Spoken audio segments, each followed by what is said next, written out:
BlueStack 5 এর নতুন আপডেটের পর অনেকের পিসিতে BlueStack 5 ওপেন হচ্ছে না, ইনকম্পিটেবল উইন্ডোজ সেটিং দেখাচ্ছে। এখানে কন্টিনিউ বাটনে ক্লিক করার পর এরকম কিছু একটা ইনস্টল হচ্ছে, অথবা কারো আবার এই পেজটাতে নিয়ে আসতেছে। এখানে নিয়ে আসার পর এখানে অনেক কিছু সেটিং চেঞ্জ করার কথা বলতেছে, কিন্তু আমি আপনাদের কাছে সহজ একটি পদ্ধতি দেখিয়ে দেবো, যে এই পদ্ধতিতে কোনো কিছু সেটিং চেঞ্জ না করেই আপনারা BlueStack 5 ওপেন করতে পারবেন। তা করার জন্য আপনাদেরকে সর্বপ্রথম BlueStack 5 এর উপর রাইট ক্লিক করতে হবে। রাইট ক্লিক করার পর প্রপার্টিজ অপশনে চলে যেতে হবে। প্রপার্টিজ অপশনে যাওয়ার পর এখানে দেখতে পারবেন কম্প্যাটিবিলিটি নামে একটি সেকশন আছে।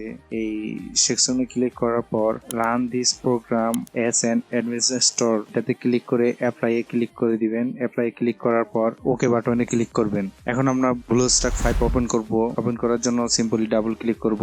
দেখেন ডিরেক্ট ওপেন হয়ে যাচ্ছে। আপনাদের যাদের এই প্রবলেমটা ছিল তারা এই পদ্ধতি অবলম্বন করে খুব সহজেই এদেরটা সমাধান করে ফেলতে পারবেন।